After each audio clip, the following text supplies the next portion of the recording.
Hello. Causes of low productivity in agriculture sector. So till now, in the first, second, and third lecture, we have studied the importance of agriculture sector. We have studied about the present scenario or present situation of the agriculture sector, where we have compared in the earlier time, that is 1951, what was the condition of agriculture sector and how much the share in the national income was been there, how much employment was provided by the agriculture sector, how much export was being done that time. Then after we have seen the growth of the different crops, which has increased the living standard, and it has become the base for the industrial sector. So these are the 6 points which we have seen in the present situation of agriculture sector in the second and third lecture, two lectures is brown. We have learned that there has been drastical decrease in the agriculture sector. The production, the share in national income वो कम हो गया, employment कम हो गया. ये पूरा reason क्यों है? What are the reasons behind this? और ये सब क्यों हुआ? बिकॉज प्रोडक्शन कम हुआ. कम होने का रीज़न क्या है, वो हम ये आज जानेंगे ये लेक्चर के अंदर. That is causes of low productivity of agriculture in this lecture part 1. It has been divided into 3 parts, so 3 parts are been there. Now first is low productivity, causes of low productivity in agriculture. In that we find that there are basically 3 reasons are there, but before 3 reasons I want to talk about that हम India is an agriculture country अभी भी बोलते हैं. Backbone है हमारा agriculture sector, जिस वजह से industrial and service sector run हो रहा है. उसका मेन रॉ मटेरियल तो कहाँ से आ रहा है? Main raw material is coming from the agriculture sector. Then what we learn that कि अगर एग्रीकल्चर सेक्टर ना हो तो industrial sector and service sector पूरा खत्म हो जाएगा. Yes. So still we find that India is been called as an base of agriculture sector. India is an agriculture country ऐसा बोलते हैं. तो लेकिन प्रोडक्शन क्यों कम हो रहा है? क्यों हमारा ज़्यादा शेयर सर्विस सेक्टर में आ रहा है? क्यों हमारा नेशनल इनकम का ज़्यादा इंडस्ट्रियल एंड सर्विस सेक्टर ज़्यादा इंपॉर्टेंस हो रहा है और एग्रीकल्चर सेक्टर को कम इंपॉर्टेंस दे रहे हैं? तो ये पूरा रीजंस हम 3 फैक्टर्स में जानेंगे. There are 3 factors. That is we find that institutional factors, then after we find that technological factors and lastly other factors. So ये 3 डिफरेंट हेडिंग्स है, इसके अंदर सब फैक्टर्स है. ओके, इसके अंदर डिफरेंट पॉइंट्स है which will explain us what lead to the low production. What lead to the low production? First is the institutional. Now institutional factors की बात करें तो ब्रिटिशर्स के टाइम की बात करेंगे हम. Why ब्रिटिशर्स के टाइम पे? Because in the British times farming कैसे हो रहा था? फार्मिंग वो लोग करा रहे थे, जबरदस्ती करा रहे थे. बहुत सारे अलग अलग प्रोडक्शन जो उन लोगों को हेल्पफुल हो रहे थे ब्रिटिशर्स को, वैसे वाले क्रॉप्स ग्रो कर रहे थे. And we find that there are different systems which they made institutionally, which they made, that is land revenue collection system कैसे. देन आफ्टर एग्रीकल्चर फाइनेंस कहाँ से आ रहा था उस टाइम पे, एग्रीकल्चर मार्केटिंग कैसे हो रहा था, and lastly rural social structure. So this are the 4 institutional factors which help us to know कि इकोनॉमिकली, फिजिकली, लीगली और पॉलिटिकली कैसे हमारे फार्मर्स को दबाया गया है. why they are been forced to change their field from farming to industrial sector. It has been known from this particular here. तो ये सारे reasons हमको बता रहे हैं, बताएंगे कि कैसे ये हुआ. So let's quickly start with the first point, that is land revenue collection system. तो land revenue collection system अगर आपने SS पढ़ा है, हिस्ट्री अच्छे से पढ़ा है, आपको याद होगा जमींदारी सिस्टम तो सबको याद है. लेकिन apart from zamindari system there were 2 more system, that is mahalwari system and ryotwari system. Now what are the 3 revenue collection system? This 3 collections were been done by the different persons. That is, in zamindari system the owner of the land try to collect the revenue or the rent from the taxes and rent from the farmers. Mahalwari system के अंदर एक पूरा village है जिसके अंदर एक महल है, एक किंगडम है, वो किंग कलेक्ट करेगा, नहीं तो एक बहुत बड़ा आदमी हो वो कलेक्ट करेगा. सो एक महल वाला पर्सन उसको पूरा विलेज को जो रन करता है, प्रमुख, या we can say the main person of the village who try to collect this particular revenue from this particular we can say village, and they try to hand over to the state. And rotwari system, in that directly the individual farmer try to pay the taxes or the land revenue to the, we can say, state, that is the directly the kingdom. So we find that in zamindari में zamindar collect करके दे रहे थे, महलवारी में जो village का जो head है, the most head, he tried to collect, and rotwari the individual directly paying to the state. Then after we find that this three system की वजह से बहुत सारे इम्पैक्ट हुए. What happened that many of the farmers tried are been exploited कैसे कि इन लोग को जितना रेंट था, रेवेन्यू इतना नहीं हो रहा था, फिर भी उसको उन लोग को इतना taxes and rent they have to pay. अगर उन लोग के पास फाइनेंस नहीं है तो वो फाइनेंस के लिए भी लोन लेते हैं, जो हम नेक्स्ट पॉइंट में सीखेंगे. सो यहाँ पे क्या हो रहा था, द टेनेंट्स ऑफ लैंड मतलब ये जो फार्मर्स जो भाड़ूती बन के ये ज़मीन ले रहे हैं और वो ज़मीन पे कल्टीवेशन कर रहे हैं, जिसके पास ये खुद की ज़मीन है और वो रेंट पे लैंड लेके कल्टीवेशन कर रहे हैं, वो लोग को बहुत एक्सप्लॉइट हुआ. They are been exploited because when they cultivate they have to pay not the money but the amount of production. A small fraction, that is 10 to 20% of fraction should be paid to the landowner. So that was the land revenue collection कि वो लोग वहाँ से ऐसे collection कर रहे थे. Then a large share of crops, यहाँ पे पढ़ा, if it is there in the yellow line, the large share of crops and just by leaving the subsistence level of the farmer, the entire crop was compulsory taken by the landlord as the rent of the land. तो main चीज़ कि यहाँ पे जो ज़मीन वो लोग cultivation के लिए दे रहे हैं, तो फार्मर बेचारा जैसे तैसे कम करके वो बना रहा है, क्रॉप ग्रो कर रहा है, और उसमें से वही क्रॉप कौन अच्छे वाले लेके जा रहा है, हमारा the land over. So zamindar used to take this particular thing and same way happened that this zamindari system became और started exploiting our poor farmers. And farmers के का मेंटेलिटी क्या हुआ, दे does not want because they are not earning profit, because they are only exploited. वो लोग सिर्फ exploit हो रहे थे, कुछ नहीं हो रहा था. So we find that this reason lead to the decrease in productivity. मतलब यहाँ पे उन लोग को इंटरेस्ट नहीं है कि अगर मैं ज़्यादा ग्रो करूँगा तो ज़्यादा कौन खा जाएगा, हमारा लैंड ओनर खा जाएगा. तो यहाँ पे ये प्रॉब्लम, ये माइंड सेट आ गया किसके अंदर, फार्मर के अंदर. And he has taken less interest in growing or increasing the productivity. Then we find that बहुत सारे जो इक्विपमेंट्स लाने थे, कुछ भी लाना था, वो नहीं ला पाया because of the finance problem also. So finance problem also made this that कि उन लोग को इंक्रीज करना नहीं है, प्रोडक्शन जितना हो रहा उतना करेंगे, उससे कम करेंगे, और जिससे हमको कम पैसा किसको देना पड़े, ये लैंड ओनर को देना.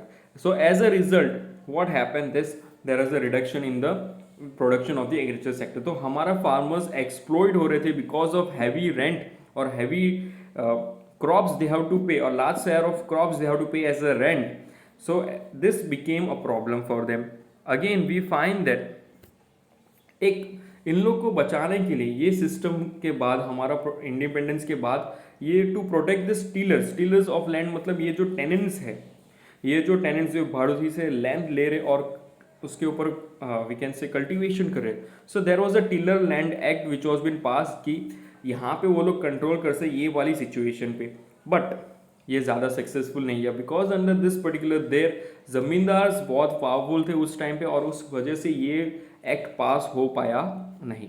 सो finally we find that this particular three types of revenue collection system made the farmer exploited. उस टाइम पे फार्मर्स इतने पैसे नहीं कमा पा रहे थे because of this zamindars, and only they are सिर्फ ज़मीन दे के अच्छा good amount of share they are taking, and this exploited our farmers. So Indian farmers have no interest on increasing the production in that time, that is during the independence time. So keep that in mind, and because of that they made the production stagnant मतलब वो लोग ने जितना production किया उतना ही production किया, ज़्यादा production बढ़ाने की सोची नहीं बिकॉज उन लोग को रेंट भारी पड़ रहा था. चलो नेक्स्ट, तो second topic talks about the agriculture finance. तो पहली चीज़, जैसे यहाँ पे हमने समझा कि यहाँ पे हमारे पास एग्रीकल्चर लैंड है, वो ज़मींदार के पास ज़्यादा है, महल वाले मतलब विलेज ओनर के पास है. तो ये लोग जब लैंड ले रहे हैं, किसको दे रहे हैं, हमारे फार्मर्स, पूर फार्मर्स को दे रहे हैं. तो वो पूर फार्मर्स क्या करेगा, वो तो रेंट पे ले रहा है, लेकिन हमारा क्या हो रहा है कि वो उसके पास पीछे बैकअप क्रॉप्स चाहिए. They require finance to grow the different equipments, to bring the different equipments to grow different types of crops. They have to purchase the fertilizers, pesticides, everything, seeds वगैरह सब कुछ परचेज करना पड़ेगा. And वो purchase करने के लिए क्या करना पड़ेगा, they require to take loan. So where from where this particular people try to bring this loan, कि ये सब चीज़ें पीछे जो चाहिए फार्मर्स के पास, पहली चीज़ तो ज़मीन नहीं था, ज़मीन के बाद अगर वो मेहनत कर रहे हैं तो उसके पास पैसा नहीं था, तो पैसे के लिए भी वो वापस लोन लेने जा रहा है। तो अभी यहाँ पे वो लोन कहाँ पे लेने जा रहा है? तो since in the independence time there was not much big banks and everything जो स्मॉल फाइनेंस नहीं दे रहे थे ये फार्मर्स को, तो उस टाइम पे कौन कमा रहा था? Money landers. The private money landers वो पैसे बना रहे थे वहाँ से, किसके पास से? यही जैसे जमींदार रेंट कैसे ले रहे थे, वैसे we find that money lenders are giving them money and they are charging high rate of interest. They are charging high rate of interest. And that time, in the independence time, we find that 71.6% of finance, मतलब agriculture के अंदर जितना finance चाहिए, पैसे चाहिए, तो वो पूरा 71.6% ऑफ फाइनेंस कहाँ से आ रहा था? प्राइवेट मनी लेंडर्स के पास से आ रहा था, who are charging high rate of interest. Now again when this particular of high rate of interest are being charged, तो अगेन पहले से ही हमारे फार्मर्स किससे एक्सप्लॉइट हो रहे थे? जमींदार सिस्टम से एक्सप्लॉइट हो रहे थे, जमींदार से exploit, they have to pay heavy tax, heavy rent. And now what happened here? They have to go with paying high rate of interest, मतलब लोन चुकाने के लिए भी ज़्यादा रेट ऑफ इंटरेस्ट पे करना है, और वो यहाँ पे मनी लैंडर्स कमा रहे थे. So they exploited the poor farmer again. Why again? Because zamindari system also made this and this also. तो लैंड रेवेन्यू कलेक्शन और एग्रीकल्चर फाइनेंस ने दोनों मिलके फार्मर्स लोग को बहुत एक्सप्लॉइट किया. एक्सप्लॉइट मतलब बर्डन, मतलब उन लोग का पूरा मिसयूज करके उन लोग को ओवर चार्जिंग दिया. ओवर चार्जिंग मतलब in the form of rent. Rent के अंदर वो लोग ने क्रॉप परचेस के लिए अच्छे अच्छे, अगर वो बिगड़े हुए क्रॉप्स है तो उन लोग को दिया, और वो लोग कैसे बेचेंगे? The main common point again we find that this particular finance people, that is the money lenders, वो लोग high rate of interest charge कर रहे थे, तो वहाँ पे प्रॉब्लम आ रहा था. So this prove that the farmers are paying high rate of interest on a credit and their revenue remain low. इसकी वजह से क्यों? क्योंकि ऑलरेडी रेंट पे करना था, अभी फाइनेंस नहीं है, तो फाइनेंस लेने के बाद उन लोग को हाई रेट ऑफ इंटरेस्ट पे करना है, तो रेवेन्यू कहाँ से होगा? अगर रेवेन्यू होगा तो कितना होगा? So we feel here that this farmers were that much exploited that they have no revenue और very little revenue for them for their living. So this became a major problem and that time लोग के पास profit नहीं हो रहा था. अगर profit नहीं होगा, हमारे पास सिंपल चीज़ है कि if we don't have profit, if we can not able to save. If we not able to save, we cannot able to invest or we are not able to create wealth. So ultimately the farmers के पास कुछ भी investment के लिए, saving के लिए ज़्यादा पैसे नहीं थे, तो वो इन्वेस्ट करे, खुद का एक लैंड परचेज करे, ये सब चीज़ें नहीं थी. नहीं तो वो क्रॉप को इम्प्रूव करे, ऐसा कुछ भी नहीं था. So we find that there are different problems which have with the farmers, happened with the farmers, and to solve this, Indian government had started with the two types of things, that is regional rural banks and National Bank of Agriculture and Rural Development, that is NABARD. So हमने RRBs and NABARDs हमने बनाए.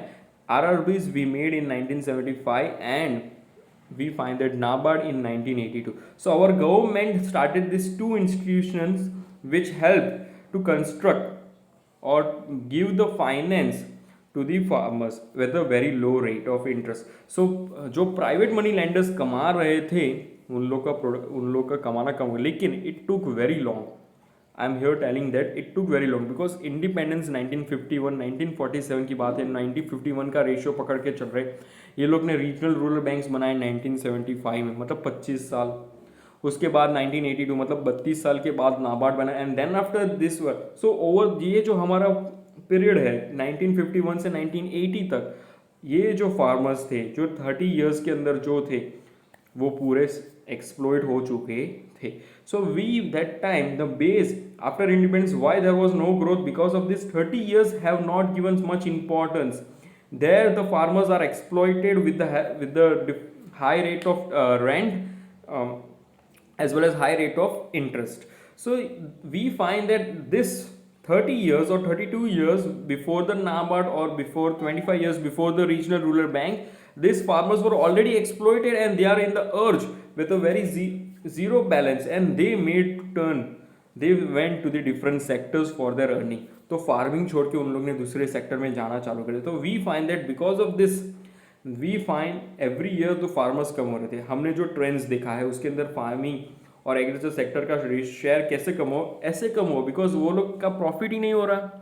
So here, when this they started in 1975 and 1982, we find that private money lenders का जो fall कितना हो गया, 27% से fall हो गया। So the role of money lenders have fell down by 27% and agricultural credit किसके पास आ गया अभी ज़्यादातर banks के पास, which have developed by the government, that is RRB। Okay, that is RRBs, मतलब रीजनल रूरल बैंक। हर village के अंदर एक regional bank होगा और वो रीजनल बैंक उन लोगों को फाइनेंस के लिए हेल्प करेगा, पूर फार्मर्स को।